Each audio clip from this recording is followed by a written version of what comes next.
not wear my contacts now, so I'm going to have my clothes. I have to have this cataract done. It's not very antiseptic. I must say. Glasses to drive. I bathed in Lysol. I wondered how many hands you were washing over there. That's hilarious. Brings next week. Took a shower of Lysol. I'll let you stay clear Yeah. I'm not excited about that. when you come back.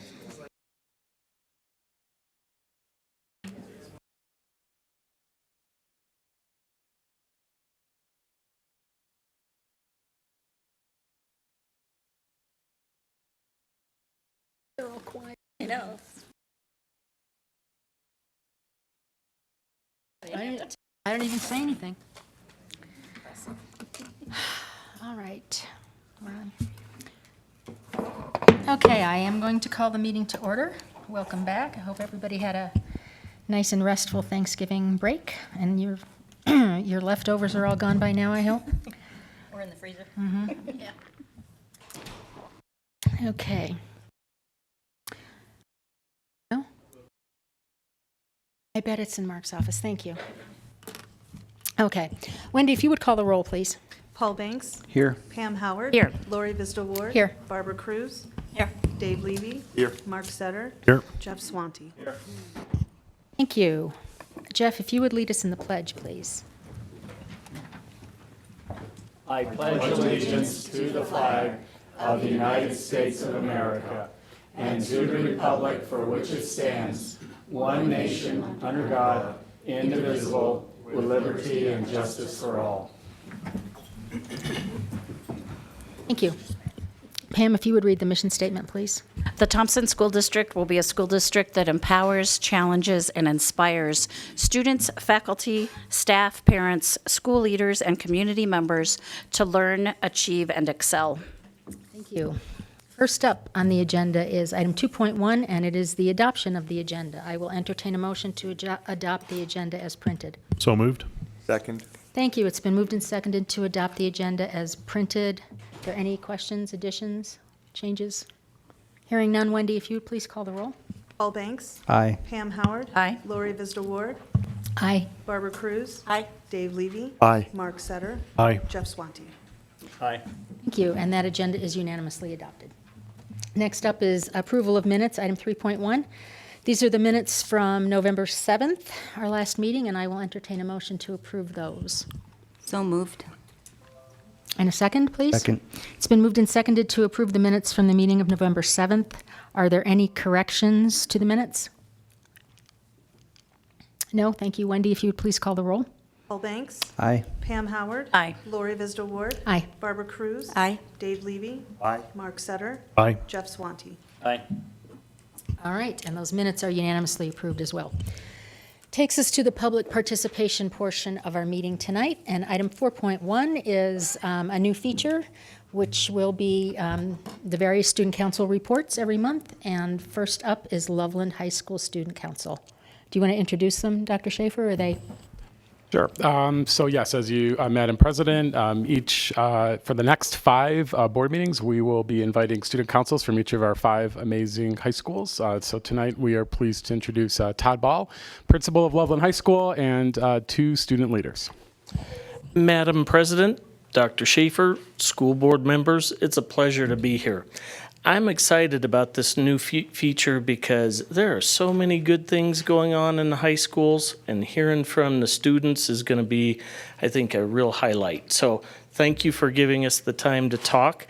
And I'm not going to talk. I'm going to turn it over to 2 outstanding student leaders at Loveland High School, Jackson Bakovich and Rachel Samuels. Hi, good evening. I'm Rachel Samuels, and I'm the president of the student body at Loveland High School. And I'm Jackson. I'm the vice president of the student body. Thank you for providing us with this opportunity tonight. This is really cool. So we just wanted to share some of the reasons as to why we're proud of Loveland High School. Yes, thank you so much for having us again. I think we're going to start with athletic successes that we've had this past couple of months. As many of you probably know, our football team is traveling to the state championship this Saturday at Mile High Stadium. With the 13-0 record, we're super excited to watch them hopefully take home the trophy this weekend. Our softball team made it to the Final Four of the state championship, and we have multiple all-state players on that team, as well as the 5A Player of the Year in our pitcher, Lauren Krings. We also have many all-state football players. I forgot to mention that, sorry. On November 14th, 2 weeks ago from today, we had 9 of our seniors sign to colleges, and one of them, I was lucky to be one of them. So I'm super excited for myself and the other student athletes that committed to college to extend their athletic and academic careers to wherever they plan to go. And I think I'm going to talk about one of the things that I think I'm personally most proud of that our school does, and that's the unified sports teams. About 3 years ago, Ms. Abrahamson, one of our fitness teachers, started up the unified basketball team, which allows special needs students to play basketball with helpers from our school. And this allowed us to, sorry, I'm blanking right now. Unify the student body and allow everyone to have equal opportunity, as well as allow the fans to encourage different school spirit. In terms of academic successes, we have one student that we do not know the name of yet that have qualified for the he or she was a semifinalist for the Betcher Scholarship. Yeah.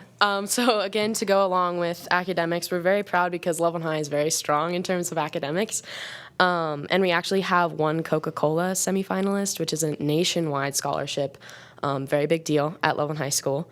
And we also have 2 National Merit Scholarship semifinalists. So as you can see, all of our seniors are getting really excited to graduate. So that's going well. And last year, we actually got over $7 million in scholarship offers at Loveland High School alone, which was a very big number. And collectively, our SAT scores as a school are very high compared to other schools across the state. And we actually have been awarded with the Les Schwab Academic Team Award for LHS Cross Country and Student Council. So that just means the cross country team at Loveland High, as well as our student council, our grade point average as a group is the highest in the state of Colorado.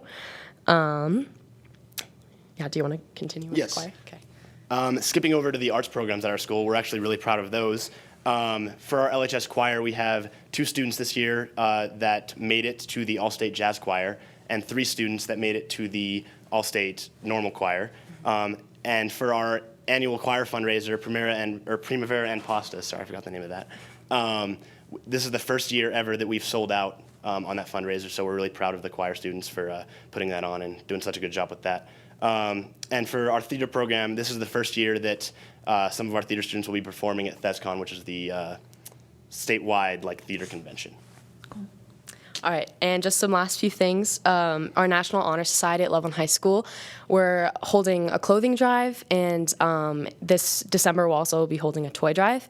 And this past month we had the senior dance at the Chilson Center in Loveland, and that was a big hit. It went very well. We were able to dance with the seniors. It was a good time.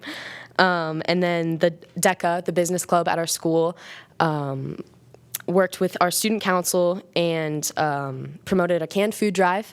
And along with that, we just had our district competition for DECA, and over 30 students, both individuals and teams combined, placed to make it to state, which is probably our highest number yet. Very big accomplishment for DECA.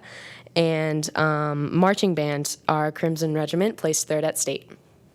So yeah, that sums it up for just our accomplishments as a school, and we are very happy to be able to share that information with you. So again, thank you so much. Thank you. Sounds like a good year at Loveland High. And good luck to the football team.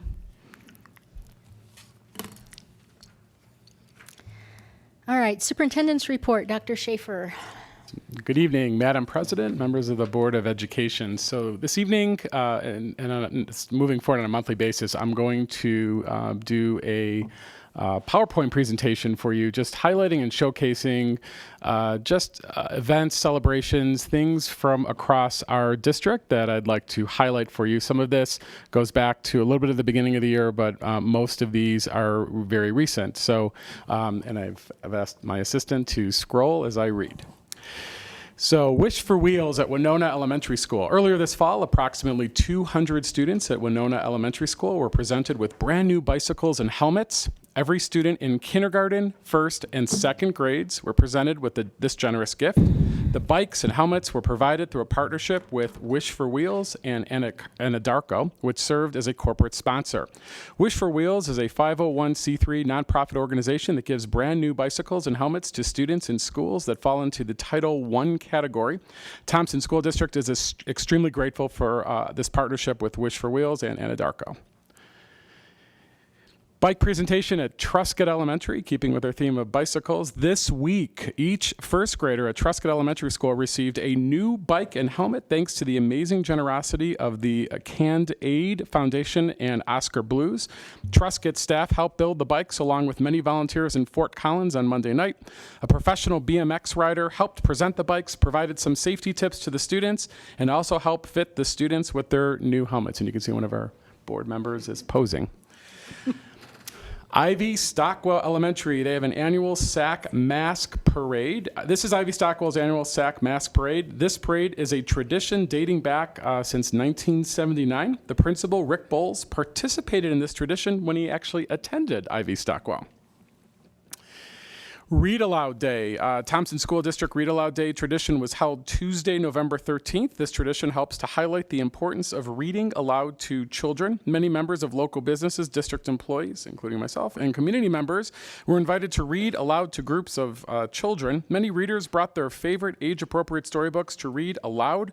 We were fortunate to have 160 classrooms read with 112 total readers, and this is a photo capturing the day. Student Advisory Committee. Earlier this year, I had the pleasure to meet with our student advisory committees for the first time. Actually, today I met with our high school group again for the second time.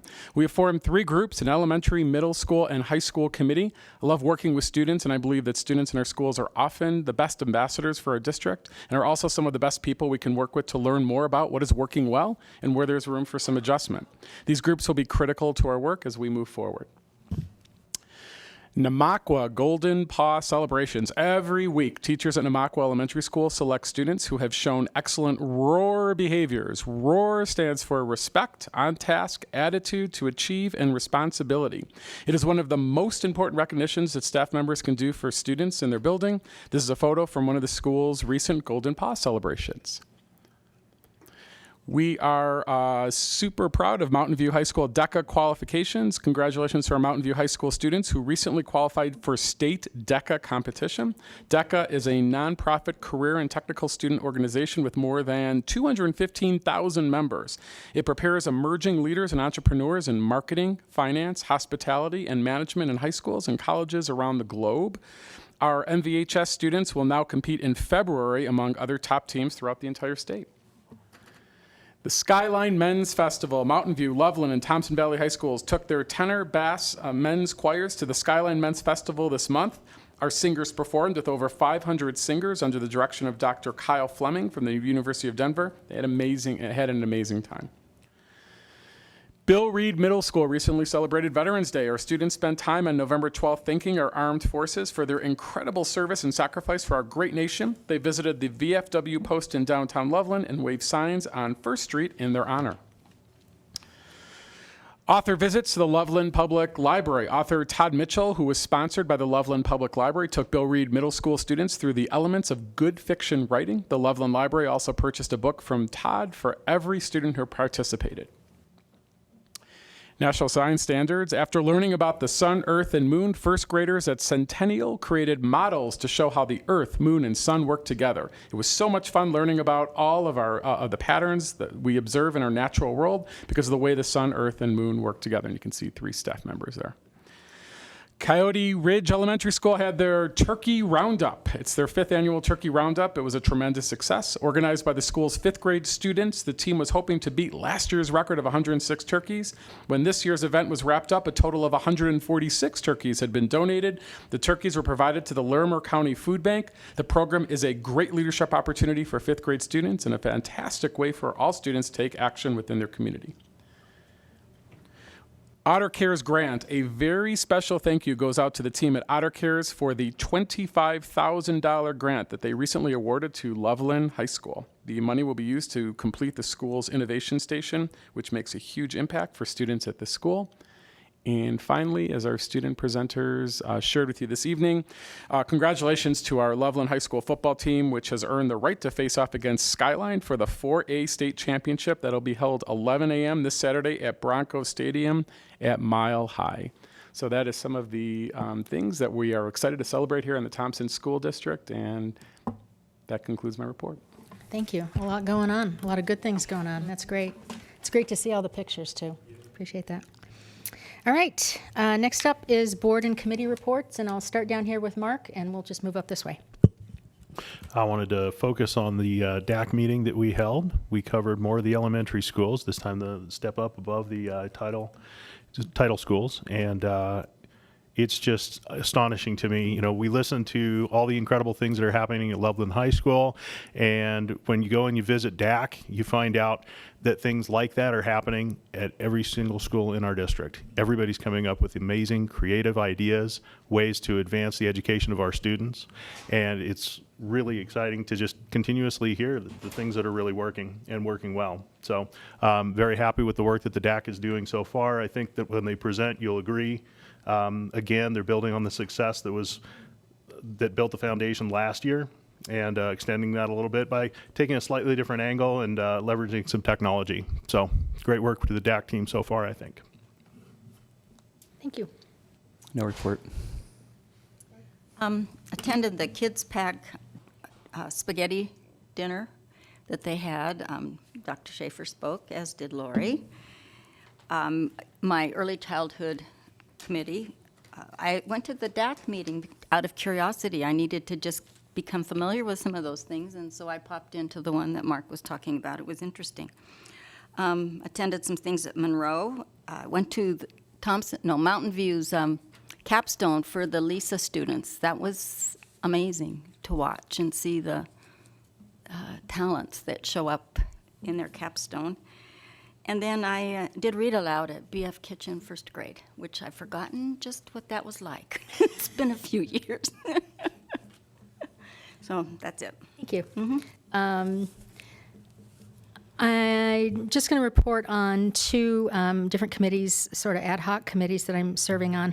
One was we just met right before this meeting, actually, Dr. Banks and I, to review the applications for the bond and mill levy oversight committees. And I want to say we had 75-ish applications for those two committees, so we had a ton of community interest in those committees. We have not, because there were so many applications, we haven't finalized that, but we will have a finalized selection list for the December 12th meeting. Is that the date? For the December 12th meeting. And if there's anybody in the audience that's applied for that, I want to thank you for stepping up and applying for that committee, and we'll be letting you know shortly. And then the other committee that I'm serving on right now is Education Specifications Committee, and we formed that maybe, 2 months ago, 6 weeks ago, in anticipation of the mill levy, the bond issue passing. And when it did pass, then we stayed in and we kept going. And what that is the very preliminary specification design for the new K-8 as well as other types of construction projects that add space to schools. And it's very high level. There'll be much more community involvement once we've done this very beginning work. But we went out and visited a couple of schools in Erie? Was it in Erie? In Erie, yeah. Erie, and one of them was a Boulder Valley School District school, and one was a St. Vrain Valley School District school, both K-8s, pre-K-8s, and both, one was a year old and one was just 2 years old. And so just to kind of get an idea of what's out there. And we're working right now on developing some kind of vision and guiding principles for what we want education to look like, what we want schools to look like in Thompson. And once that's done, then we'll form a different committee, which will be much more on the ground, much more detailed, made up of community members, families, neighbors, employees, all the stakeholders that will be involved, especially in that new school out there on the east side of the school district. So that'll be coming shortly. Well, medium shortly, I guess, when we finish up our work. And that's all I've got. Pam? I'm just going to focus on my committee, the Thompson Education Foundation. There's a couple of really exciting items to report. First of all, the Homeless Assistance Fund that the Thompson Education Foundation has, that fund received over $12,000 in proceeds from the Governor's Art Show. This actually happened back in May, but we just wanted to be sure to thank the Thompson Valley Rotary Club and also the Loveland Rotary Club, because that $12,000 for our homeless students is really going to make a huge difference. So thanks to the Rotary Clubs. And then the other big event was the Education is Everyone's Business event, just held on November 1st. And this had the highest number of community sponsors we've ever had. And there were over 200 people there. It was a great event, and really appreciate the business community's involvement for the Thompson Education Foundation. And then finally, mark your calendars, because the Educator of the Year nominations open up next week. So if you have someone that you want to nominate for Educator of the Year, check out the Thompson Education Foundation website. And then that Educator Appreciation Breakfast is going to be held on April 3rd. That's a Wednesday at 7 a.m. at Embassy Suites, where the Educator of the Year will be announced. Thanks. Thank you. Jeff?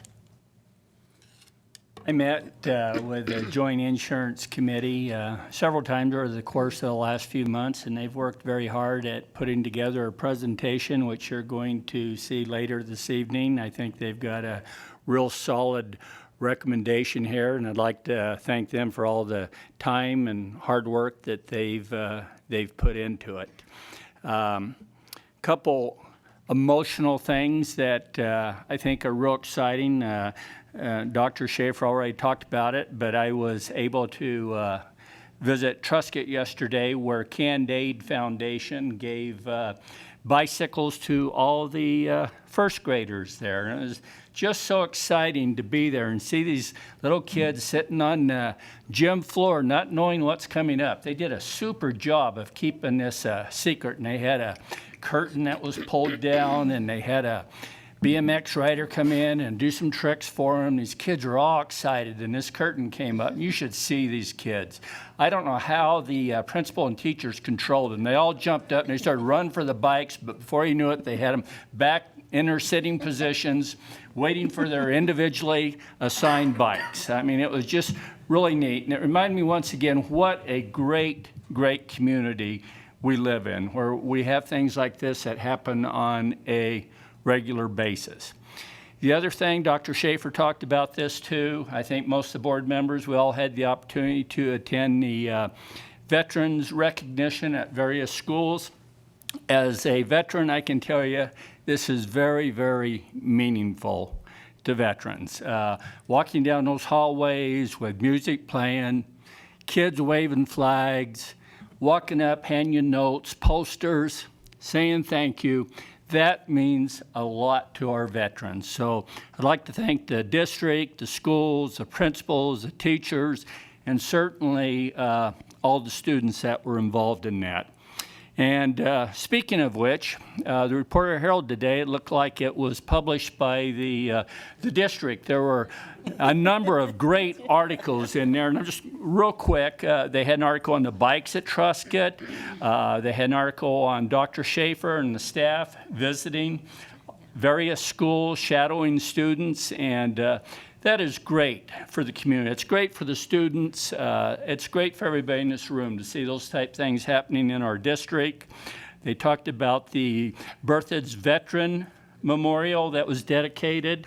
Dave Levy was there as a speaker, and I did not realize that they've lost 10 students over there, died in the service of their country.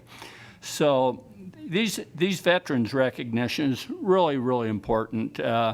Dave, thank you for doing that. Thank you, Berthoud, the whole community of Berthoud for that recognition. And it's already been said a couple times, but congratulations to Loveland High School and their football team and what they've done this year, and best of luck to them Saturday. But that too was another article. So there were 4 big articles in the Reporter Herald today. Pamela, I know you have a little something to do with that. Thank you very much. That's all I have. Dave? Jeff, did you ride your bicycle here today, or did you, you drive? Okay, I have 3 things to report. One, the MPC will be making a presentation and a recommendation to the committee later on. 2, the audit committee met. It was very successful. I spoke to our audit contractor. They were very impressed with the quality of the audit people. And Gordon is scheduling another meeting probably for next Monday, the 3rd, so that they will be able to review the draft audit report and be able to report back their findings to the board as fulfilling their purpose. And the 3rd, I do want to mention that we had a wonderful service recognizing the fallen from Berthoud High School at that. It was very well attended, and about 10 or 12 people from the families of those fallen came. And they just put it in perspective when you see their faces. It's not, Stalin said something, if 1 million people died, it's a statistic. If 1 person's killed, it's meaningful. So when you see their faces, you realize the sacrifice. So it was very good to attend that. Thank you. Thanks, Dave. That concludes board reports, yes. And I don't believe we have any public comment today. Excuse me. We don't have anyone signed up for public comment, so we will skip right down to item 5, action consent items. We will take all 5 of these items together unless anybody wants to pull, anybody from the board wants to pull one. I'll go ahead and read them off. The first one is item 5.1, approval of, oh, you know what? I take that back. I am going to pull 5.1. Take that back. I'm going to pull 5.1 and take that separately. The reason being I need to recuse myself from voting on that. My daughter's name is on the hires for substitute teachers, so I will recuse myself on that. We'll take that one up first. And then, Wendy, if you would number the rest of those, 5.1 then down to 5.4. So 5.1 then becomes approval of gifts and donations, and I'll have you read those in a second, Pam. 5.2 is approval of policy IHCDA, concurrent enrollment policy. 5.3 is approval of the Head Start grant application. And 5.4 is approval of FEG, FEGB, and FEH policies. So we'll take all 4 of those together first, unless anybody wants to pull any one of those. Okay, great. I will entertain a motion to approve the new items 5.1, which starts with gifts and Pam needs to read the gifts and donations. Sorry about that. No worries. Tonight we have 4 gifts and donations that we would like to acknowledge. The first recipient was Truscott Elementary. This was for 2 checks totaling $1,557 for student support, and the donor was Constant Contact. So thanks to the company Constant Contact for that donation. And then Ponderosa Elementary received a $2,000 check for technology and other school needs from Walmart, Walmart Incorporated. So thanks to them. Then Walt Clark Middle School received a $2,500 check for their violin passion project, which I would love to know more about. I don't know about that. That's kind of cool. And the Van Bleinberg family. Yeah, right. It's like, For the whole, making them, cool. Do you know how to pronounce the family's name properly? Okay. My apologies. The Van Blyenberg Family Foundation provided that, so that's awesome. And then finally, a really amazing donation to the Deaf and Hard of Hearing program, $9,115 for audiology was donated by the Delta Zeta alumni. So thank you so much to Delta Zeta for that. Okay, thank you. So now I will entertain a motion to approve the consent agenda minus the approval of personnel recommendations. So moved. Second? It's been moved and seconded to approve consent agenda items 5.1 through 5.4. Any questions? Okay, Wendy, if you call the roll on that, please. Paul Banks, Aye. Pam Howard, Aye. Lori Visita Ward, Aye. Barbara Cruz. Aye. Dave Levy. Aye. Mark Setter, Aye. Jeff Swanty. Aye. Thank you, and that passes unanimously. And so I guess I'm going to call this new one, item 5, it's not a new one, but I'm going to renumber it, action item, let's just call it action item 1. Action item, We can make it a 6 and then move everything that, else yes, down if thank that you, works. thank you. Actually, I can't count, action item 6. All right, so I will entertain a motion to approve the personnel, extra duty, and coaching recommendations as presented. Second. So it's been moved and seconded to approve the personnel and extra duty and coaching recommendations as presented. And as I noted before, I will be recusing myself because my daughter's name appears on here as a substitute teacher hire. So any questions, comments on that? Okay, Wendy, if you would call the roll, please. Paul Banks, Aye. Pam Howard, Aye. Lori Visita Ward, Barbara Cruz, Aye. Dave Levy. Aye. Mark Setter, Aye. Jeff Swanty. Aye. Thank you, and that passes 6-0. All right. Takes us to discussion items. Item 6.1 is the Joint Insurance Committee recommendation. Seepers and Company. Madam President, School Board, Dr. Schaefer, Bill Siebers, Chief Human Resources Officer of this amazing district. At this time, I'd love to turn it over to Dorothy Barnhart, who is our Benefits and Risk Manager. Thank you. Good evening, Madam President, Dr. Schaefer, members of the board. I'm Dorothy Barnhart, our district's Benefits and Risk Manager. I am joined tonight by Robert Jones, co-chair of the Joint Insurance Committee, as well as Dale Bryant, who is a member of the JIC. We have 2 recommendations before you tonight. The first is the CEBT Board of Trustees, which is our insurance carrier. They authorized a dividend to be paid to eligible member groups. This will total a check that was provided to the district in total of $1,143,076. After lengthy discussion and review of past practice, the JIC recommended that the dividend be returned to our medical insurance enrollees, and that is everyone who is on Kaiser, PPO 4, PPO 5, or the hospital reimbursement plan as of the billing date, which was 9/30/2018, and are still employed with the Thompson School District when paid out, receive an equal portion of this total amount. In addition, the JIC recommended that the folks who are no longer employed or no longer on the billing as of the payout date, that portion be returned to the general fund. The recommendation was based on the fact that our employees have borne significant increases in if you're paying family coverage, they pay a lot of premium. We've also increased deductibles and out-of-pocket expenses, and this is significant. This signifies that the fact that our employees have borne the burden of these expenses, it has helped save money not only for our district, but for the trust as a whole.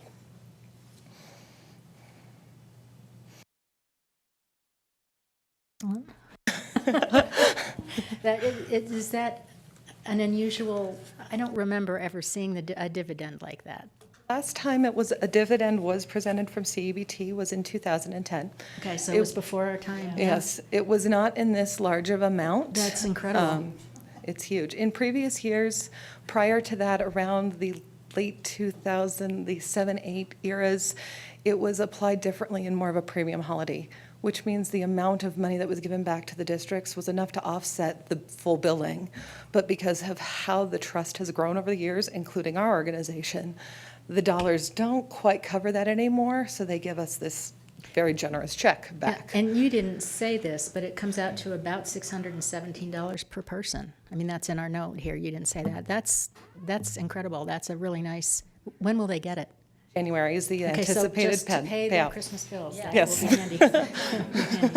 Jeff? I know you Just sit a on comment, this. in the insurance world, a dividend is not like it is with other companies where it's profit being returned. It's actually just an overcharge of premium being returned to the district. And I think this falls in with the board's goal of attracting and retaining good employees. This was designed as a benefit for employees, and all we're doing is giving them money back that we had set aside for them and their benefits. Yep, great. And so we will, oh, go ahead. So a quick question. Let's say that I'm employed full-time by the district, single enrollment, right? What would my monthly premium be?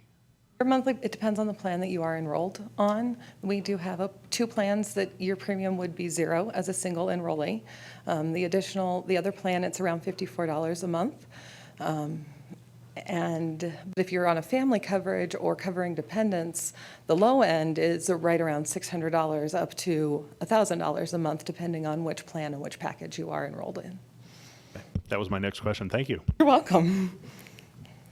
Well, how much does the district pay for medical coverage? $1 million a month. Oh, whatever you want to tell. Per month. And that's over 12 months or 10 months? 12 months. So what percentage of the lower cost health care, the district buys health insurance for a single person health insurance, or it just pays a portion of the premium and the employee pays the rest? Can you just give us a little more information?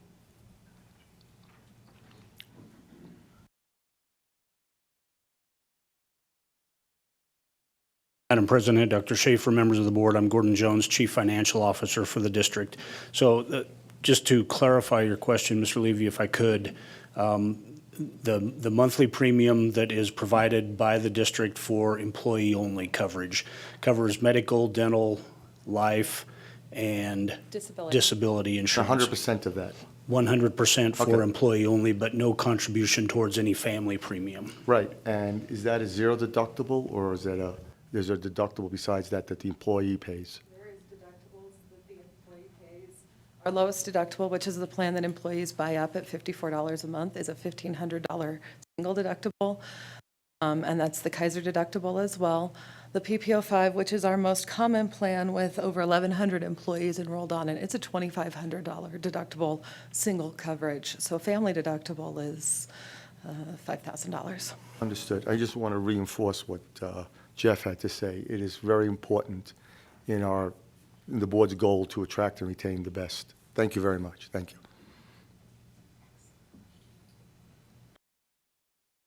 Yeah, we won't be voting on that tonight. We'll be voting on that next time around, so I will get the answer to your question by then.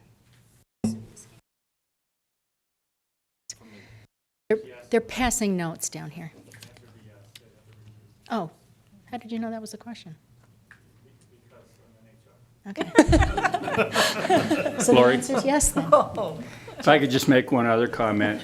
The district really has a great plan. Dorothy and her team, I mean, they've shopped it, and they've gone out there and they've gotten an excellent plan. It's good for our employees, and it's so good, I took it back to the fire authority last year, and they changed over to the same plan as well.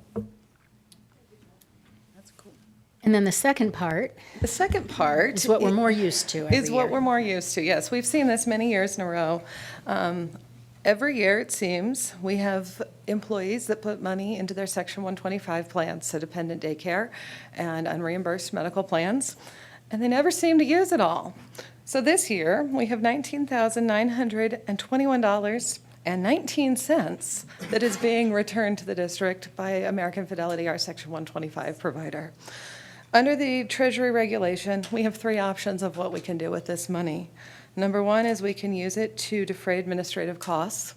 Board policy asks that we return this to the board if it's in excess of $5,000 to make those decisions. Number two is anybody who is participating in the plan this year, we could go back and adjust those folks individually to offset that contribution. Number three, which is the recommendation from the JIC, is that everybody who participated in the Section 125 plans in the 17-18 year will receive an estimated amount of $56.50 as a kind of a refund of the Section 125 amount, which has been the consistent recommendation of the JIC for many years. Board, that's the one we see pretty much every year, the same recommendation. All right, thank you. We will take these both up. We'll vote on both of these at our next meeting. Thank you. Next up, item 6.2, Master Plan Committee recommendations for Van Buren and Stansbury Elementary buildings. And that looks like it's headed up by Todd Piccone. Good evening, Madam President, Board of Education, Dr. Schaefer. Go to the next slide. So a little background. On May 16, 2018, the Board of Education approved the recommended school closures due to underutilization and efficiency. So from that time, the MPC, really from October, in which I'll introduce Brian, he'll talk about, has taken a lot of time in brainstorming and then ultimately coming to a recommendation on both Van Buren and Stansbury. So this time, Brian Wengler, he's the MPC chair.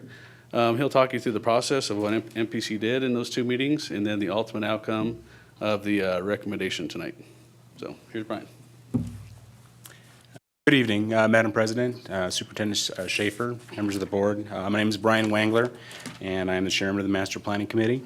As Todd indicated, since October of 2018, we have been undergoing the process of discussing with what to do with Van Buren and Stansbury. This started on October 8th at the normal MPC meeting. We had discussions and brainstorming, discussing the future plans of both those buildings. Collaboration and discussion of the pros and cons for those school sites was done, and there was an open discussion about ideas and potential programs for the school sites. During the October meeting, all of those ideas and discussion notes were collected, and then when we returned on November 5th, we had a summary of those ideas that came up in the October meeting. Continued discussion about programs and the opportunities they could afford, and then a continued discussion about options of the utilization of the buildings themselves. We reviewed the overall district needs in preparation of a recommendation to you, the Board of Education. Ultimately, a recommendation was agreed to and voted on with a unanimous decision.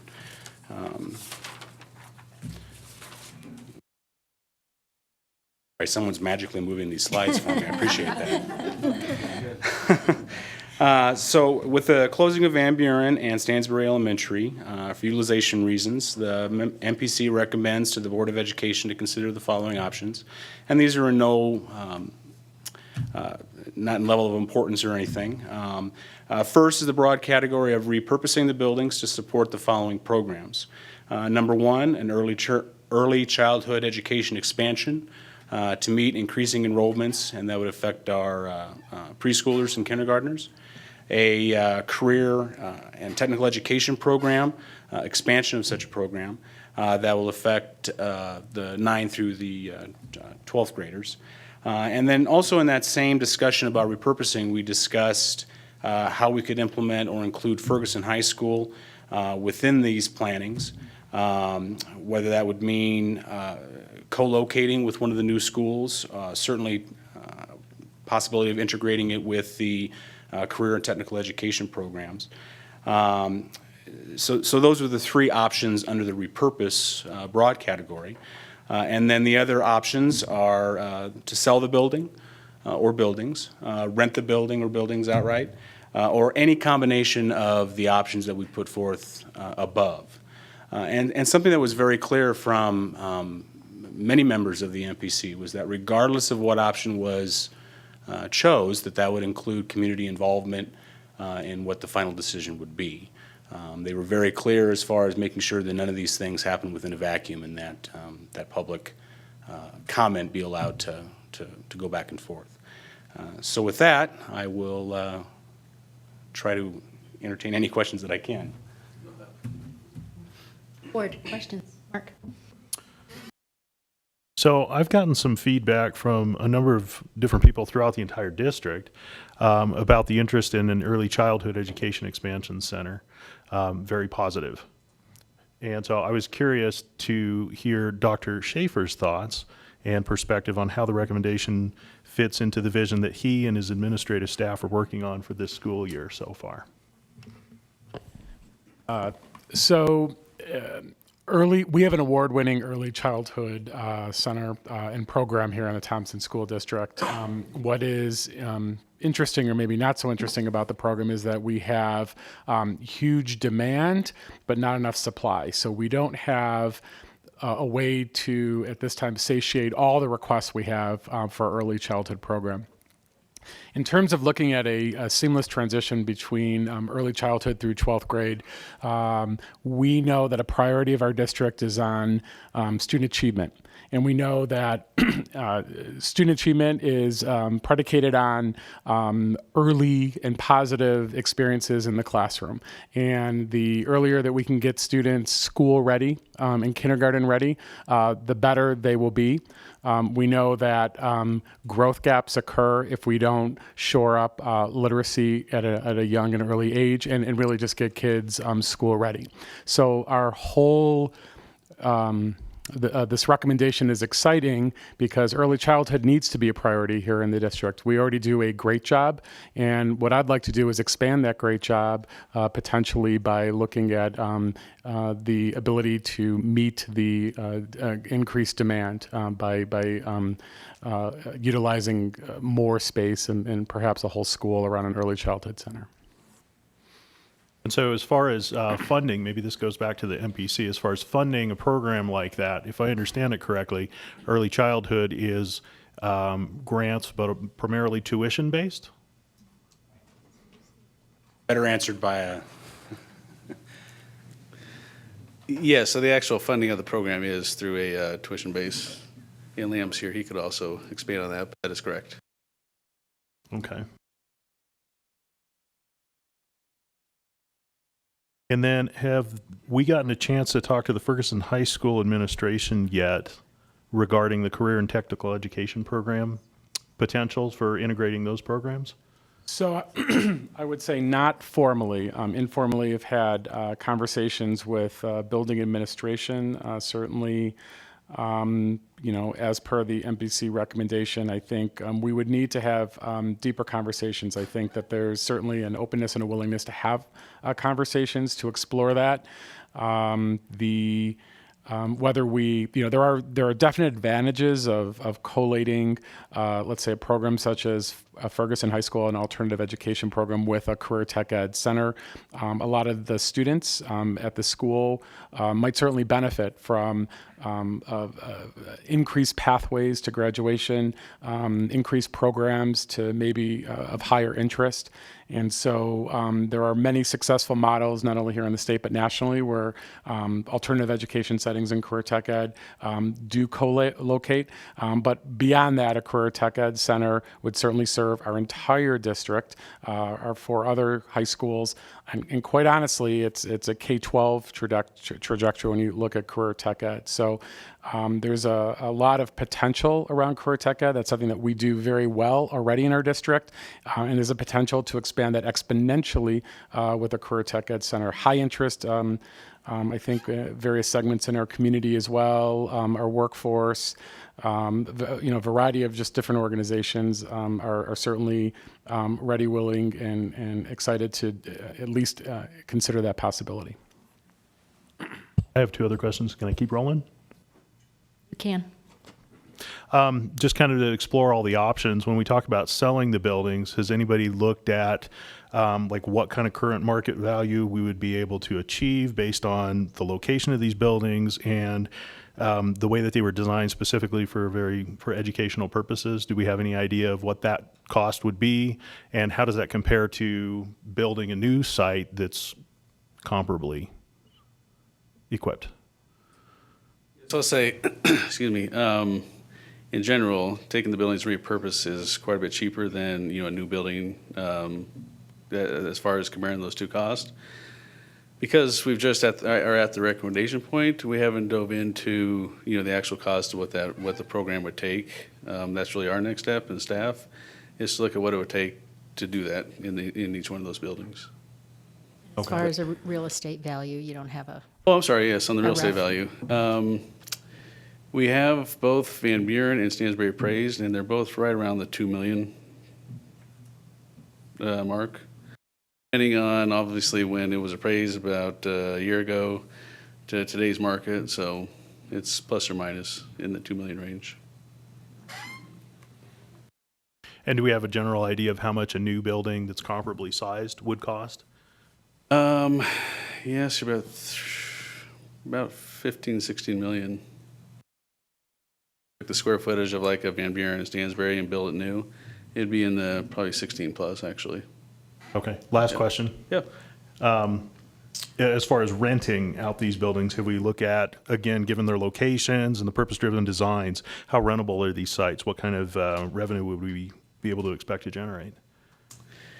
I would not say there's a high market value for renting them.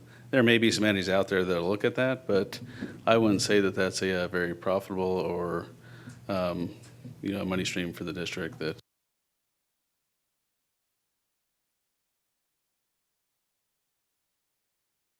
Anybody else? Questions? I just make comment.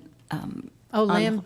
Sam wants to correct. Okay, I was going to elaborate on what we were talking about. It ties into Lamb Elaborate. and his Yes. comment, so yes. Madam President, Dr. Schaefer, members of the board. Mark, I just want to address your question about, or the comment you made about, is it primarily paid for by tuition? And was it actually paid by 4 different funding sources? Tuition is a part of it. We also receive funding from Head Start, the Colorado Preschool Program, and special education. Yes, specifically, we had closed the schools to make sure that financially we're being efficient as a school district. And so when we talk about per pupil funding, we're not talking about per pupil funding going into funding the education center. The funding sources for an education center, early childhood, would come from 4 other sources primarily. Correct. Okay. My comment was that it would tie into the grant that Lamb had talked with us about last time. It'd be a great place for it. Jeff. Just piggybacking somewhat on Mark's comments about the buildings being worth about $2 million, but it would cost $16 million to replace. Reminds me of a conversation that I had several years ago with Dr. Scheer, and we were talking about Van Buren. And he said it's very possible in the future we could start seeing a lot of the people who've raised their kids and are living there now with no kids, selling those homes, and young people moving back into these same communities with kids. And you've seen things like this happen in Denver. My point being, I guess, that these could be needed schools at some point in the future. It's a possibility. And it might be wise to hold on to these schools if we can repurpose them, use them for something else, and then a later date if need be. I think we have some great locations there. Yeah, I would agree. They're huge assets to the district. The projections for the schools, obviously, in the next 5 to 10 years don't support that.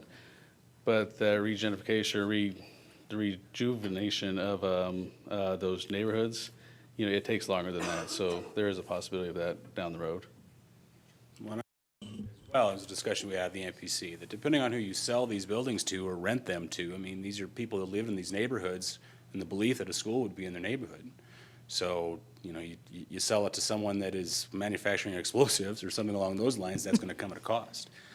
So obviously the benefit of keeping these buildings available for school use is kind of a no-brainer. Paul, did you have something? Comment, which I guess leads to question, so I really like the idea of repurposing them, and an early childhood and career tech are two areas that I fully support, but at the same time, if we went with those recommendations, there's budget implications, everything else that I don't understand at this point. So it's almost like we'd be committing ourselves to some budget and things that I don't completely understand. So as much information, and if we do vote in this direction, what are we actually committing to on a larger scale? Would help. I would guess you guys would come to us with some rough ideas of what that would look like. Yeah, we would be. There would be deeper conversations. We would look at partnerships as well, funding streams, some resources, that would need to be repurposed or reallocated. And so it would take some research and then certainly a formal presentation to the Board of Education. There was discussions at the MPC with the Early Childhood Center that it would be kind of a phased approach, that it may not be a conversion of the entire building at one time, but potentially one wing or a portion thereof, depending on funding. So you're looking for the board to vote on this and approve one of these, and then that work's going to be done, or that work's going to be done, and then we'll make that decision? Yeah, what I recommend is, this is for information. We'll come back with, more plan behind it. Tonight, what we want to do is get, the recommendation in front of the board, answer any questions, and then our next step, staff, is to come back with some different ideas and brainstorm, so we can look at costs, funding streams, partnerships, and really what the possibilities are in the building. So to me, that next step is it's not a vote tonight. Yeah. That little noise was our 15-minute timer for that agenda item. Does anybody have anything else? Or should we move on? We can talk longer if we need to, but I just wanted to keep us on track. Awesome. Terrific. 15 minutes. You guys did great. Thank you. Next up, item 6.3, 2017-2018 preliminary CAFR. Gordon Jones, you get 10. I won't start until Look at him go. Fastest he's moved. Didn't realize I was being held to the clock so strictly or stringently this evening, but There's a little bit fudge factor, but hopefully yeah. hopefully I will beat the clock Okay. tonight. So thank you, Madam President, Board, Dr. Schaefer, for the opportunity to give you an update on the annual district audit. The report that's generated each year is called the Comprehensive Annual Financial Report, or CAFR, as it's referred to in acronym form. We're nearing completion of getting that work done. All the audit work has been completed at this point. The figures are essentially, I won't say locked in, but they are essentially completed as well. I don't anticipate any major changes to that. Attached to board docs is that preliminary draft of the CAFR document. There are placeholders in that document for certain items that haven't been received yet, such as the auditor's opinion. Obviously, they don't issue that opinion until the report is completed. They have a update or an overview or report on our internal controls. There's an integrity report, which has to do with the data that's submitted to Colorado Department of Education. So there's some placeholders in there as blank pages, but those, rest assured, those are certainly underway and nearing completion as well. As Mr. Levy mentioned earlier, we also have the Audit Advisory Committee that I believe will be meeting next Monday evening for the Audit Committee to be able to interact directly with the auditors and with the district to ask any questions they may have, to find out more information on any of the numerous financial statements, financial data that's included in the report, any questions they may have about there's a transmittal letter, there is management discussion and analysis, there are notes to the financial statements that provide more depth and more detail on the figures that are provided. This document is quite the undertaking to get done each year. I think we're up to about 160 pages right now of the length of the document.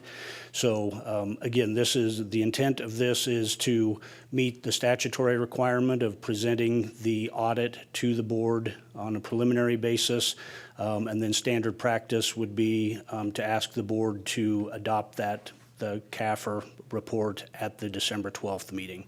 And that would meet our statutory requirements again to have the audit completed and adopted by the end of the calendar year or 6 months after the close of the fiscal year. So the document, overview document that I just wanted to touch on very briefly this evening, unless there's further questions, would be the one you see in front of you. These are all the funds that the district maintains. This is a comparison of budget versus actual for revenues, expenses, and the reserve balance for each one of these funds. So as you look down the list with a little bit of color coding and the explanations at the bottom, you can see from a revenue standpoint, we had about, talking about shortfalls or missing budget, about $200,000 from nutrition services, and that was due primarily to fewer meals served than what were budgeted originally. When you look at the expense category, you'll see the $2 million highlighted under capital projects. That's really related primarily to an accounting entry that is associated with the bus leases that were entered into in the 17-18 year. And I would point you to the revenue difference of $3.3 million. That's also related to the bus leases. So we had capital that came in that we purchased those buses with. We have to record a liability or an expenditure on the expense side. That's what created the negative $2 million variance on the capital projects fund. Looking at fund balances or reserves in the far right column, the general fund was budgeted at about a $5 million or $5.1 million use of fund reserves for 17-18, and we finished the year at $2.5 million use of fund reserves. So still a deficit position, but certainly an improvement over what was budgeted. So we essentially we used $2.5 million less of reserves than what was budgeted for the general fund in 17-18. The land reserve is the other use of fund balance. That's the PILO account or payment in lieu of account. That's primarily associated with the purchase of water shares that were available on the open market, that the district is in the practice of securing those water shares when they're available at a reasonable price to be able to have those for future needs, with water being a very valuable commodity in the region that we live in. So that's a very quick flyover of the financial results. Again, the more detailed document or the full document with those few exceptions that I noted earlier is attached to board docs for the board's review and the public's review as well. And further review by the Audit Advisory Committee next week, and then bringing this document, the completed document, back to the board at the December 12th meeting, along with comments from the auditor, Hinkle and Company, will be here to give their update to the board on the audit process and any findings that they may have, as well as a report from the Audit Advisory Committee at that time as well. Questions? Just wondering if you could briefly help me understand on the grants, the $3.6 million difference between what was budgeted and what we actually spent. It's dollars, the grants fund, which are funds 22 and 28 from a state and federal perspective that we maintain in our general ledger, allow carryover of those dollars. So if the dollars aren't spent by the end of the fiscal year, they carry over to the next year. So the $14.3 million that was budgeted was expending everything that was carryover from the prior year before that, plus what we anticipated for the 17-18 year. We didn't spend all those dollars, but those dollars do carry over. They're not lost dollars. We have them available to spend in the 18-19 fiscal year. How much did we carry over the year before in the grants? I don't have that figure off the top of my head. If I were to venture a guess, I would say it would be in the same neighborhood of what we saw, what we see here in that $3.5 million range. It isn't abnormal that the dollar amount that we carried over this year isn't abnormal compared to what we've carried over from prior years. Primarily Title I funds, do we think? It could be a variety of different things, but Title I certainly would be, that's one of the larger funds that we have, one of the larger grant funds that we have, so that would be a likely place where those carryover dollars did take place. Anybody else down here? No? Gordon, 2 minutes to spare. Off the timer, please. He wants it added on to the next So, time. yeah, you can carry that over Carry it to over. next time. Gordon's carryover minutes. Next up, item 6.4, DAC, District Accountability Committee membership appointments, Don Huckabee and Company. Thank you, Madam President, members of the board, Dr. Schaefer. This item before you today is to approve the membership for the District Accountability Committee.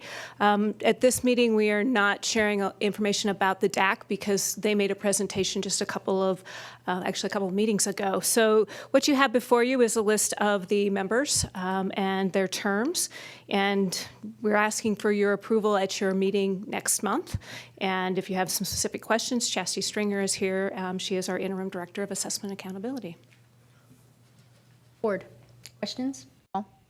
I just kind of need a reminder of how the membership worked, because there used to be voting members, non-voting members, all those type of things. Could you just kind of refresh my memory and all that? So this group would be the voting members. As additional people participate in and membership grows between now and the end of the year before we would appoint again next year, those would then be non-voting members, so you're approving the voting members. Anybody else? I just have one question. It seems like this is a smaller DAC membership than in the past. Is that, or am I just misremembering? I don't remember. I had in my head 17 members, and this looked like more like 11. This is close to what it was last Okay. year, Okay. maybe within 2 or 3. Okay. Yeah, we've been in kind of that 15 range, at least since I've been here. And I know you're trying to increase enrollment stuff. It did concern me a little bit to see that I think at least half are district people on a committee that were supposed to be community-based and everything else. So if half or more of the voting membership are district people, a little concerning. Madam President, Dr. Schaefer. So we are, Mr. Banks, we are addressing that. And so in January, we would like to hold a SAC and DAC presentation to parents of how can you get involved and try to expand it, because one of the things in our requirements is also to try to get an equal representation of the population. If you look, there's a lot of elementary population, there's district staff population, and some of them serve as parents because they do have parents in the system, and they'll use that lens instead of the teacher employee lens. And so that is one of the things that we are working on, and we do recognize that. I do like that 2 of the parents represent Ferguson High School, so that's kind of neat. I mean, considering the small number of students there, they've got some great representation, so that's cool. Anything else? All right, so we will approve this next time then. Thank you. And item 6.5 is new course approvals. Dawn? No? Did I miss something? Oh, okay. Under policy IG, which is around curriculum improvement, we are to bring to the board any proposed changes to curriculum. And so we have, in that policy, it also indicates that Thompson to Life is the entity that would be the group that would be vetting this, with Thompson to Life kind of being on hiatus this year while we go through the strategic planning process. We've gone through a little bit different avenue. It still looked the same as far as who had input on the particular courses, but we're bringing now before you 8 courses, and we have here Theo Robeson, who is our Director of Secondary Education, as well as Chastity Stringer, who will share the process as well as what the courses are, and then again, we would be asking for your approval at your meeting next month. Greetings, Madam President, board members, Dr. Schaefer. So as Chief Academic Officer Huckabee was explaining, one of the things that we tried to do is really utilize and redesign the CIC process to make sure that the courses that go through that process are more vetted for the purposes of making sure that it aligns with Common Core standards. But in addition to that, we wanted to make sure that we saw more alignment with content connections through other subjects. And so with that work, Chastity is going to explain further about what that process looked like for those 8 courses to be piloted for next year. Madam President, members of the board, Dr. Schaefer. So as Don said and Theo said, we've changed our process a little bit. And we still have the same, our EC12 curriculum representatives, our instructional lead teachers at the high school, used to be department chairs, and our curriculum coordinators at the middle school, and all principals were able to take part in this process, and teachers were able to give input. So that part has not changed. The presentations have changed. The presentations used to be after hours with everybody coming in voting. This was more an in-depth look prior to coming and presenting the idea. And so it went through a more stringent vetting process prior to coming to our district council. So one of the things that excites us most about this is these are all courses that teachers have come up with. A lot of times it's based on student interest. It's something that they saw at other places that really had a lot of student engagement. So one of the things that really excited us about this is our teachers are looking for more experiences and learning opportunities for our students. And as Theo said, we went through a process of looking at the alignment of the curriculum, the new course, where does it fit in a sequence of other courses, and what might it lead to for students, and how does it benefit them? So this slide is an overview, thank you. This slide is an overview of the process that has been evaluated or changed, and we keep evaluating when those timeframes are to make sure that we can go through a full vetting process, and we're looking to make sure that we're having student input as well throughout this process. And so those are some of the changes that we've made from the past. So the district review team for this year, after it went to the curriculum representatives, the department chairs, and the curriculum coordinators, it went to the district review team, who was able to watch the presentations and give feedback and approve them for board approval. So it was Don Huckabee, Theo Robeson, myself, and Andy Chrisman who had the great opportunity to be able to listen to those presentations. The courses that were approved, the first course is an advanced algebra with social applications. And so this is actually kind of the outside of the box thinking. How do we take math and apply it in real life skills? And this was a thought from Thompson Valley, so they're going to offer this course next year for 1 math credit at the time. They're looking to, as they start to experience this and students have input, they're going to look at real world problems and do project management and use math to solve some of these issues. And it's really around that teamwork, that building. And the great thing about this is eventually it could lead to other opportunities as far as course requirements and the credit that they can receive, not only in math, elsewhere as well. Forensic science is another one that both Thompson Valley and Ferguson High School teamed up to present, an opportunity for kids to really get engaged in science, a hands-on experience, real-life experience. We know we have a lot of kids interested in a career pathway for criminal science and criminal justice, and so this was an opportunity for them to experience prior to making a decision.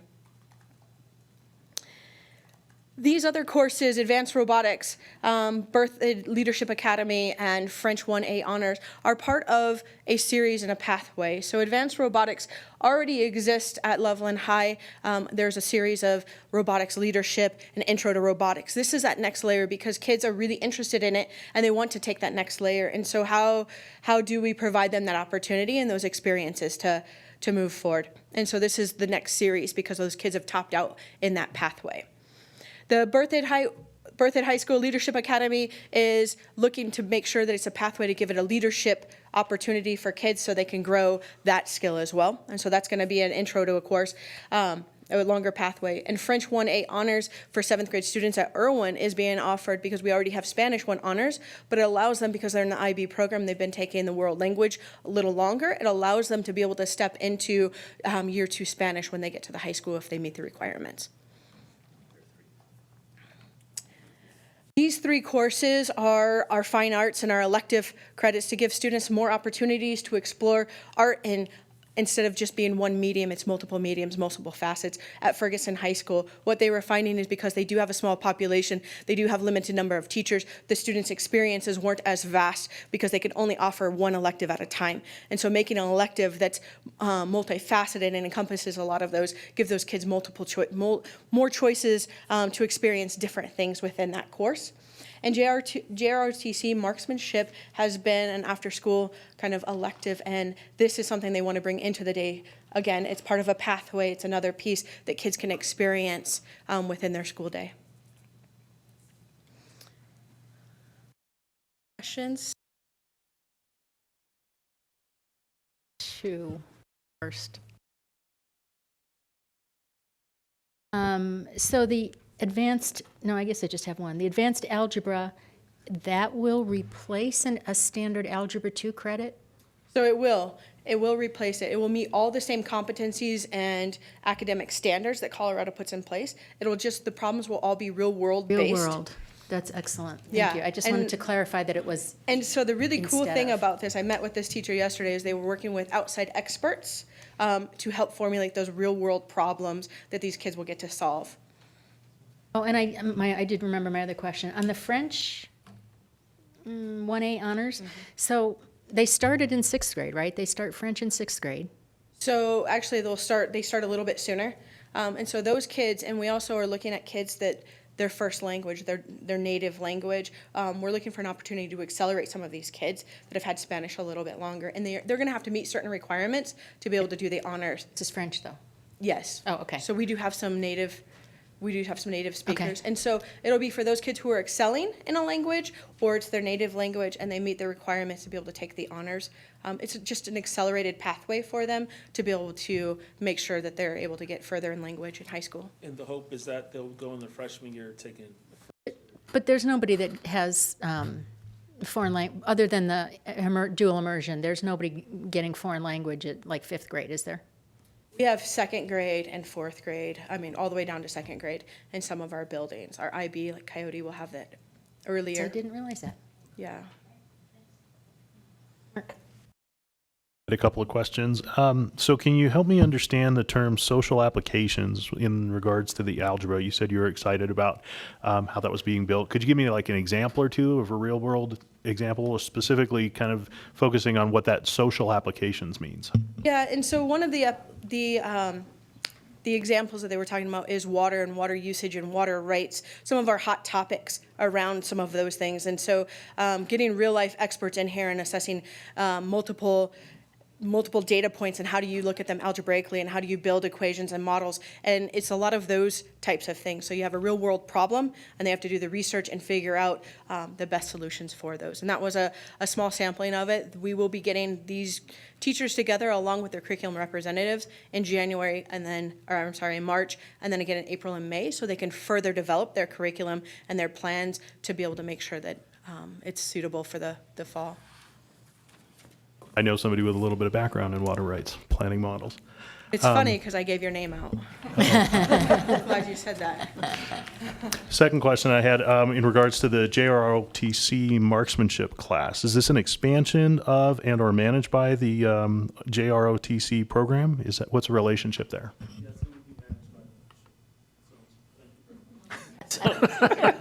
Yes, so the expectation that it will be managed by the JROTC program at Loveland. Yes. Thank you. They had to put that on. They pointed the guns towards, the committee and. Anybody else down here? Questions, comments? I was just wondering, do you know yet how many sections of the algebra will be offered at Thompson Valley? So we're not sure yet. Okay. The plan is that he's going to further develop really the syllabuses and things of that nature, as Chastity was explaining. Then we'll get more of those details, and then it'll go through their registration process as a course to be offered. Then based on the number of students that enroll there, we'll determine the amount of sections for the class. Cool. And then for the forensic science, will that be, it says Ferguson and Thompson, and then you guys mentioned that they're partnering. Will it be offered just at one site, or will it actually be offered at both sites? Depending on student interest, it will be offered at both sites. Again, we don't know how many sections of that course that we'll have. Will it be the separate teachers, or will they Separate travel? teachers, Okay. separate teachers, both schools, they're teaming up as a team, obviously, to work together to build a curriculum and to really, it's really one of those things where you have the collaboration. Can Mrs. Cruz and I sign up for that class? Absolutely. We really want to do that. Yeah, the other thing I would note with these courses is once a course is approved, even though, let's say it's sponsored at Thompson Valley, or it could be offered at any of our high schools. And so, we've replicated courses before that are successful. So, just to know that we can reproduce them. Geometry and construction comes That's to a mind, great right? example. Yeah, that expanded. So this is very exciting. I just love offering our students especially some of the real world pieces. So fantastic. Dave? This is a question more addressed to our superintendent. Now that the MLO has passed, and part of it is to upgrade curriculums on a regular basis, what do you think will change with this new opportunity and resources we have? Well, as you know, MLO, a portion of the mill levy override dollars can be used for technology upgrades, for curriculum upgrades. We are there are some huge opportunities in terms of having curriculum refresh cycles. We have quite honestly, we have opportunities in our curriculum to upgrade and update. And so as we look at new course offerings as well as existing course offerings, that is absolutely appropriate use of our MLO dollars. So again, in the realm of technology and curriculum especially. Just a follow-up question.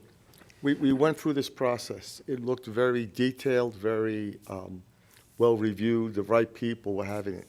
Now that we have more resources and we'll be doing more curriculum updates as we need them, and that's a great position to be in. Do we have the infrastructure in place for a greater program, a greater accelerated program? So what's terrific about a lot of these programs or these courses that have been proposed, the genesis really comes from our teachers themselves. These are areas of passion and interest, as well as you hear, far more attention to real world applications. So it's transcendent of just core curriculum, but it's really creating opportunities for students to see what they're learning has extensions to real life and real world and problem solving and what have you. Additional resources will give us obviously additional opportunities to look at expanded programs, different types of programs, certainly not only beyond just curriculum refresh cycles, but we could certainly look at our infrastructure, how we support that, professional development. All of those would be appropriate uses of our mill levy override funds as well. Right, and that's my point, that not only do we have the money, we have to have we gotta have a bigger program, we have to have an internal bigger structure to make sure we implement it properly. Right. A lot of the, as you look at curriculum revisions and refresh cycles, the need for professional development is also very, very important as well. And so, yes, so I think enhanced resources will allow for additional opportunities. Thank you. Thank you, Madam President. You mentioned the opportunity that these programs could eventually expand to other schools, which just made me think, so are these available to kids and students in other schools that could travel there and take it? And if so, how do we make them aware of that? Do we advertise in any way, or is it they find out by chance, or how does that work? So all of these courses will go in the course guidebook that all schools share, so students will be able to see them right away. If there's enough interest at the schools, it'll be the school decision to offer it. Otherwise, they will have to look at the opportunity to travel to another school to take that. So as Dr. Schaefer said, since they're going in the course guidebook, even though Ferguson and Thompson Valley teachers are really developing the forensic science, it will be available for other schools if that fits into their master schedule, and that's a decision that they make. But students can can travel if they can get there, just like any other class. Just like any other class, that's still the same. Anybody else? Good, thank you. That's exciting. Fun. All right, last up, item 6.6, district class size report. Dr. Siebers. So is Gordon giving me any of that time he saved for this presentation? No. You have 15 Okay, you just have for- 15 minutes. 15 minutes. We love you, but Great. Gordon hasn't given you a thing. Okay, great. 15 Great, so I'm at minutes. 15 minutes. You are. All right. Madam President, School Board, Dr. Schaefer, Bill Siebers, Chief Human Resources Officer of this amazing district.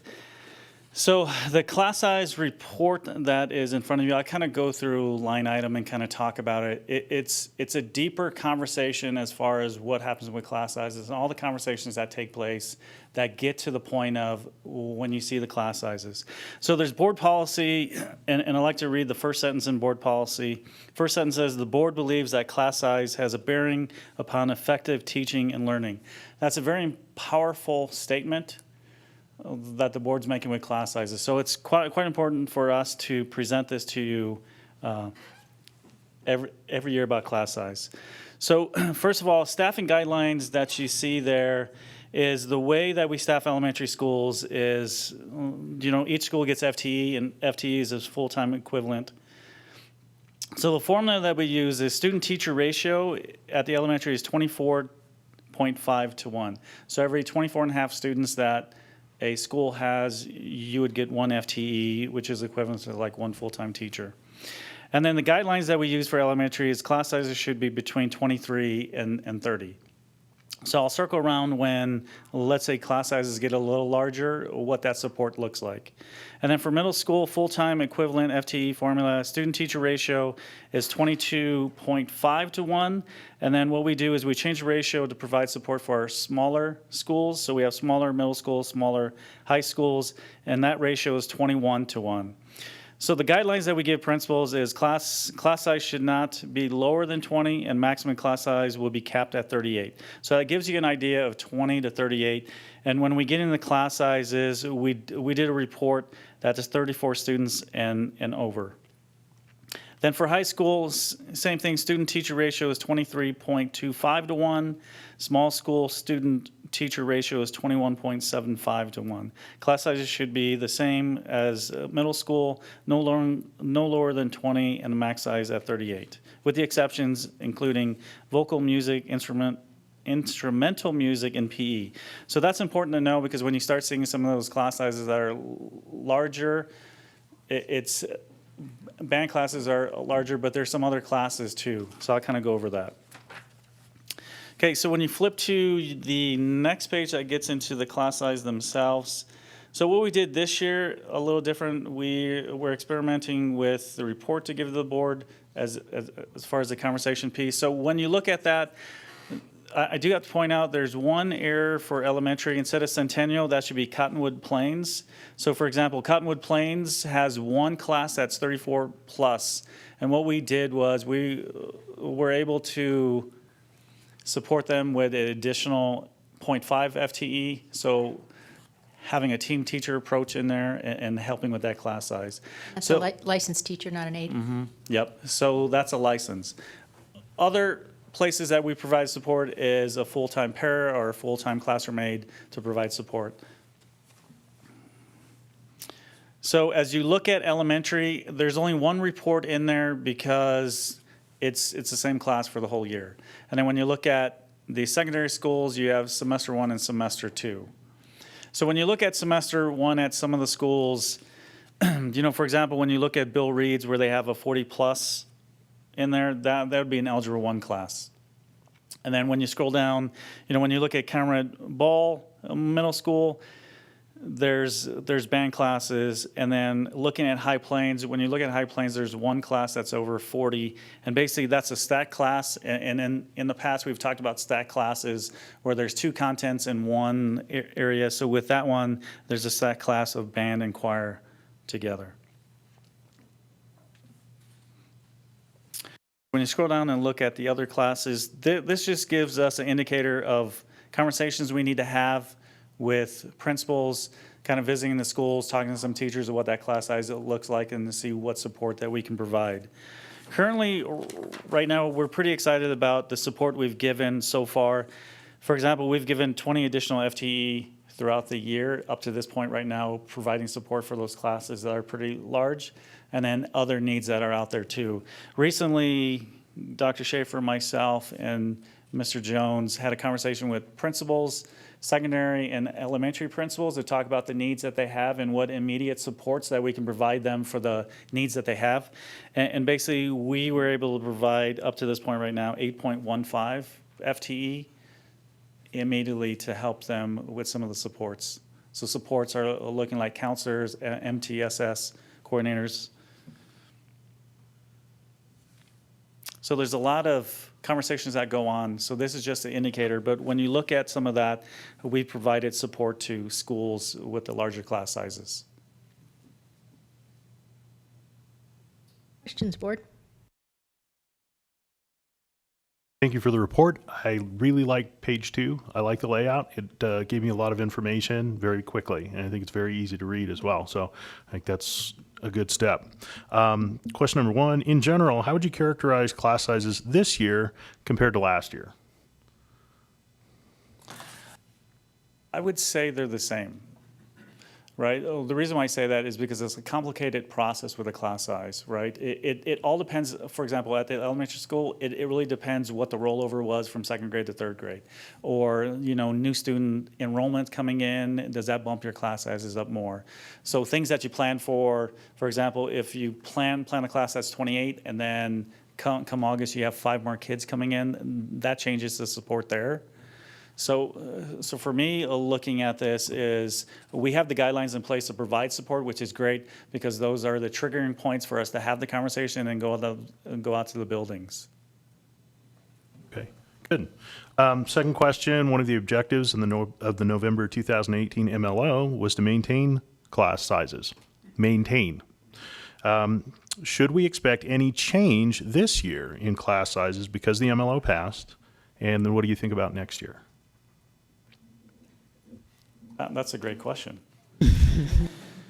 So the goal is to maintain, but looking at the needs, because the needs have shifted.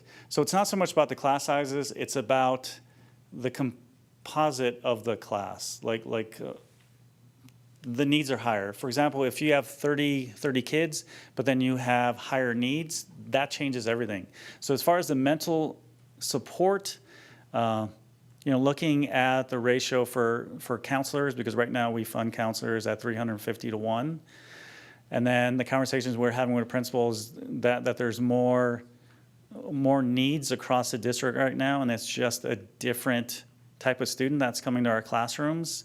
That's a different support. So what I would see going into next year is just continuing the conversations that we're having to see what support we can provide within the budget limitations that we have. I would like to point out, too, while we're on the topic of that there's a difference, and we all, well, you know this, but there's a difference between student-teacher ratio and actual class size, right? The student-teacher ratio in elementary school is 24.5 to 1, but we all know there's classes out there with 16 kids in them and classes out there with 30 kids in them. So people sometimes get confused and they say, well, how come, if you're doing this 24.5 to 1 ratio, why does my kid's class have more than 24.5 kids in it? And that's because kids don't come, to paraphrase Marcia Vensky, kids don't come in nice, even buckets of 24.5 second graders or whatever. I found it really interesting looking at, was it Van Buren? That they actually have a class of 30 in a small enrollment school. Well, that's part of the problem. They probably also have a class of, 12 or 15, something like that. So, Paul? I had a couple questions. First, any additional information you can give us? I see Loveland High School with 15 classes with 40 or more, and Thompson Valley, 19 classes of 36. Any background story on that, of what's going on? Yeah, so background story is a couple of those classes have 2 teachers teaching it. That's an equation too. For example, if you have a class size of 44 and you have 2 teachers teaching that kind of lowers the ratio. But on the record, when we do the report, it comes out as 44. You have band classes. Loveland High School right now has larger math classes that they're providing support with. And it's really just a conversation of, you think about your value statement going into building a master schedule, and you think, okay, so where are the needs and what does the data look like? So should we build larger math class sizes, or should we lower literacy classes? So I'm not saying that necessarily takes specifically at that school, but I'm saying those are the conversations that happens with principals and talking to their staff. But you are including at the high schools things like band and choir. So in that 15, you would have the marching band and so. You have band, choir, There's probably a good five or classes, so PE that you could pull classes, out that, right. My Oh, Paul, you have another one? second question real quick. So I know you hold FT back so you're able to deal with some of these issues as they come up during the year. Do you feel like that pool sufficient, or is that a budget thing we may need to look at in the future, saying, if we are able to it's a increase great that question. pool a little bit, it might help out even more? So it's a great question, because what we do is we release 99% FT to buildings. So we hold back 1%. So that 1% looks roughly like 6.16 FTE. So when we hold that back and principals are building their master schedule, at times it doesn't come out perfect. For example, if I have 25 FTE to build my master schedule, but then I need some additional classes where now I build a master schedule with 25.5, well, then we're able to provide support to that building by using 0.5 FTE out of the pool. So sufficient, I'd stare at Gordon a little bit. I would say, of course, it's not enough, but we released 20 FTE up to this point right now, providing support. So I do like the formula that we use, because the pool is there, which is great for immediate needs, and then the larger conversation happens with cabinet, and it happens with principals, and it happens with us going out to building and assessing the situation, and then coming back to cabinet and giving what the investigation was like. This is what we found, and this is the recommendation we're making, and then cabinet approves that. So that approval from cabinet is outside of the pool. Like to be aware, especially when budget time comes around. I know this can be an issue every year, and if we're able to help out in that area at all, we just need to hear about it, so we'll think about it. Yeah, because if you look at that 20 FTE, that's roughly like $1.2 million right there. So that's additional support that we provide schools. I just, having my experience in elementary, find it interesting that our student-teacher ratio is 24.5 to 1 at the elementary, which is that point where the kids are initiating their learning. And this is also the level that we're finding they're most highly impacted by struggling, first adjusting to school, but also coming to school with not the same experiences that we're used to them coming to school with. And I think that that's something that has to be really considered. When I've been out, 3 of my 4 elementary schools that are in my area are highly impacted by kids that are really struggling behavior-wise. That's definitely across the board. And that's the conversation that we it's have with elementary. principals. Yeah, it's happening all over the place right now. And the other conversation we would have is the way that we fund schools with classified FTE, right? Because there's not enough classified support or right now. So, those are conversations we'll be moving forward with cabinet to talk about that, to see what changes we can make to staffing models. Okay. Yeah. Don't hear any questions, Jeff? You show, for instance, on Loveland High, 15 classes where they have more than 40. How many classes are there total? Would you be able to tell us that, like in Loveland High? I'm wondering what that is percentage-wise, like 5%? I can get that information to you. I'd hate to speculate right now about that one. Okay, thank you.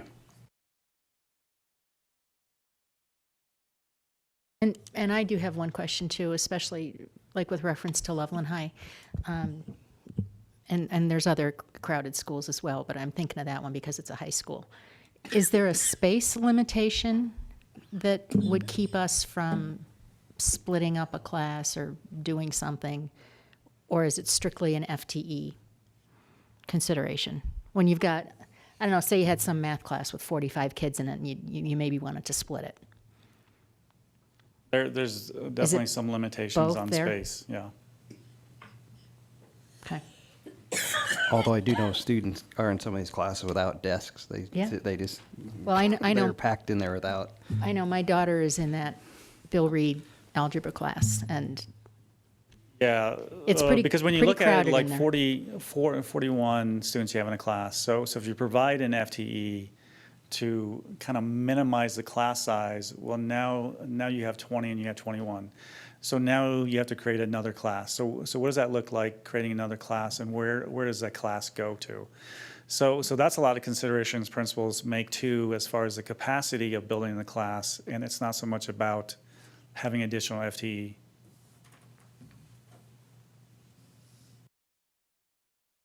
Okay, thank you. We get that report once a year? Is that correct? Okay, thank you. That brings us to the end of our agenda, right on time. And thank you all. And there are 3 written reports attached. Item 7.1, Families Partnering in Education, which is the Early Childhood Council report. The beginning of the year data report, which includes CMAS and iReady test scores, some information on behavior referrals, sports and activity participation. That's a pretty interesting report if you're interested in data like that. And then the monthly financial report is item 7.3. I will point out that we will have our next meeting on next Wednesday. No. We will have our next meeting next Thursday down at Colorado Association of School Boards convention. It'll be our retreat, and the hours are 10 to 4. 10 to 4, lunch is provided. So we'll see you on Thursday. David? If I could, I'd like to just comment. I saw the agenda for that meeting. I didn't see any time that we, the board, bring up items. It's our retreat, so I didn't see, I saw a set agenda and no time for us to bring up concerns we have. Let me take a look at it, and I'll talk to you offline. Okay? Anything else? Lori. I have just 2 quick commercials. Tomorrow at 5 o'clock, I'll be joined by Todd and Gordon. We're going to be doing our first Facebook Live. So we're going to be talking about 5A and 5B and answering community questions around the bond and mill. So it's called Facebook Live because it's live. It's in real time. And so people can access it through their Facebook accounts and ask questions in real time. And then we will answer them in real time. So that'll be at 5 p.m. And then the neat thing about Facebook Live is that we can archive those. And so that will be, hopefully it'll go well. So that as it's chronicled, it'll chronicle well. But so that is tomorrow. And then December 10th from 6 to 8 p.m. here in the Board of Education room is our next installment of our strategic planning process. That's community engagement. We had 2 well-attended sessions back in October. Follow-up now on December 10th at 6 o'clock will be backward planning. We've arrived at some thoughts and ideas around a portrait of a Thompson School District graduate. December 10th, we'll look at how do we get there. What are those opportunities and activities and things that students need in order to reach that. So it's an open invitation to all community members to attend that. Right, you don't need to have attended one of the previous ones. Nope. If you're interested and want to come, we'd love to have you. Anything else? All right. Adjourned. Thank you. Thank you.